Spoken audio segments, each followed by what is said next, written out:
Hello, welcome back to another video of The Bishop, where we get into some interesting stories of my childhood and what I did, when I was eating the lettuce, whatever you want to call it. But we're going to get into the stealing bad drinks today. YouTube won't let me say the full name, but so if you guys aren't subscribed already, please subscribe, like the video, let me know what kind of stories you guys would like to hear in the future. Trust me, I have all kinds of stories, so if you guys comment, I probably have it all already on my list to tell it. But let's get into it today. So we're going to be talking about me stealing a bad drink, well, half of a bad drink, on vacation, so this past summer, so let's get right into it. So we're like on our, I like to say we're on a week-long vacation down in South Carolina, and I think it's our third day. I'm sleeping on the couch. I'm be honest, it was rough sleeping on that couch. So of course it's your boy, the Bishop. He's been away from some pretty fun times for like the rough 3 days of bad drinks, devil's lettuce, and having fun times. So he's in his feels at the moment. Not going to lie. So third day, I wake up. It's about 8 o'clock. I go in. I eat breakfast. I think it was coffee rolls. So disgusting. Please don't ever try those.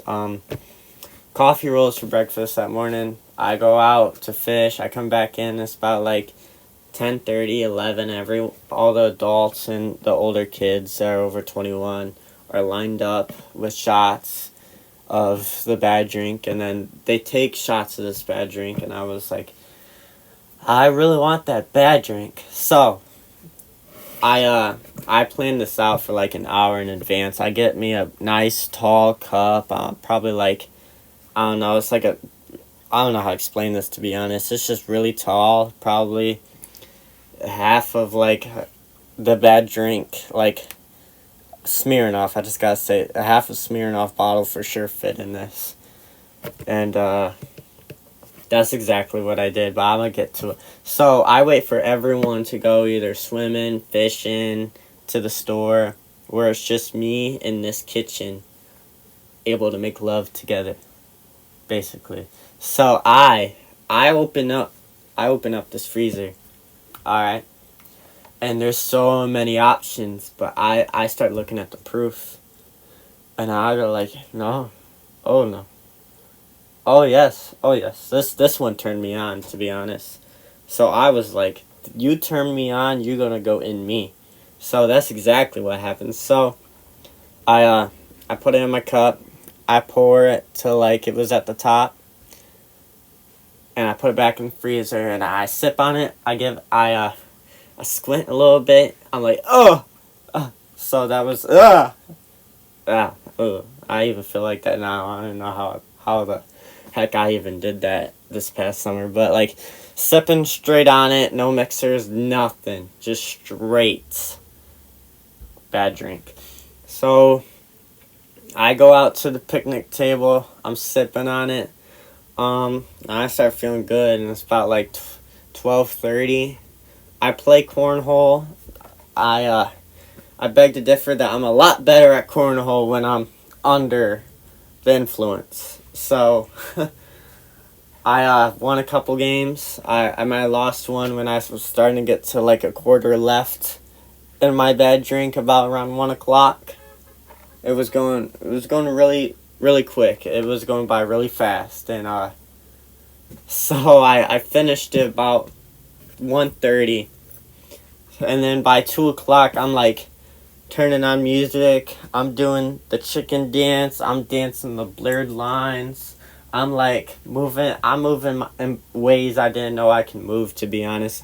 And then I'm doing backflips into the shallow end of the pool. I'm feeling good about myself. And then I go out to the lake, and I'm doing flips, and then I'm just like all over the place. And then so everyone's swimming, and I'm like, I want someone to know.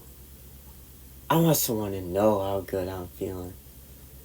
Like, I am feeling so good. So I'm sitting there and I'm debating on who I'm going to tell. I feel so dang good too. And then this cousin I'm really close with, like so close. Like I feel like we're locked arms on this vacation. So I go up to him. I get on my knees because he's in the pool and he's hanging on the edge of the pool, and I bend over and I whisper, "Guess what?" He goes, "What?" I go, "I stole the parents' bad drink." He was like, "Oh yeah?" I was like, "Yeah." He was like, "What is it?" "Smirnoff." "You mother trucker, that's mine!" I was like, "Oh crap." So we're like, I'm saying, don't tell anyone, don't tell anyone. And then he rushes in, he checks, and you bet half of it's gone. And he's just like, "I can't believe you right now," in front of everyone. Everyone's watching.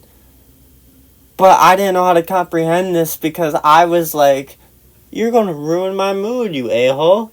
Like, he's straight up going to ruin my mood. Like, I'm at half of his bottle in and he's going to ruin it for me. But I was like, I understand, but like, chill.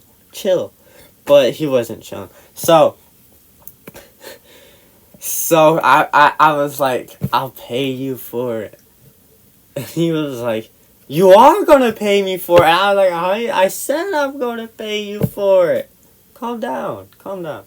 So, I bought these really nice sunglasses he loved like a day before this incident. So I gave him my sunglasses and $15 on the low. But as I was under this influence of the bad drink, I said a couple things I probably shouldn't have said about myself as a person. So I laid down. I'd say it's about like 7 o'clock now. I'm still feeling it, man. I'm still feeling it. So I lay down on the ground and I'm looking up. And I don't even know how in the hell nobody noticed that I was under the influence. But I feel like everyone knew after. But at the time, I felt like I was indestructible. I feel like, long story short, I was doing backflips into that lake until it was like 12 o'clock at night. I called this one girl. I was telling her how I felt about her, and I didn't even know about that. So that's pretty disgusting, but you know how we catch fish? We were catching fish, and we were putting them on the table to be cut, and all that good stuff. And there was this one fish that was alive, and I 12-6 elbowed that mother trucker. But yeah, I only did that under the influence. I wouldn't have been that disgusting as a person while I was sober. So I'm still feeling pretty good about myself. And then I heard the parents find out. Let me tell you, when you know you're in deep crap, you never sober up so quick. I'm trying to like act my best in front of them now. I'm acting so good now all of a sudden. I'm not saying a word to anyone. And then I feel like I'm safe. I get to about like 1 in the morning and I'm like, alright, I'm good to go to bed. So I go to bed, I wake up the next morning, everyone's being cool with me. And then my oldest cousin asked me, what you said yesterday, is that true? And I looked at her with such a surprised face and I went, "Oh my Lord, I told her that." And then so I knew I was done because she's one of the biggest snitches ever. So sure as crap, about 6 o'clock that day, when the sun starts setting in South Carolina, the parents call me out and says, "You're in trouble when you get home. You might as well just soak up the rest of vacation."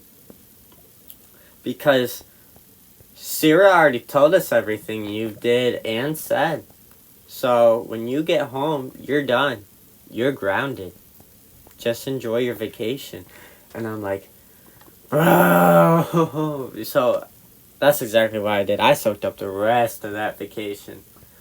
But it's alright because when I got home, I got drove to work, to be honest. I got my butt a little torn out by my grandparents, and that was it. It wasn't even that bad to be honest. But let me tell you, best vacation ever for me.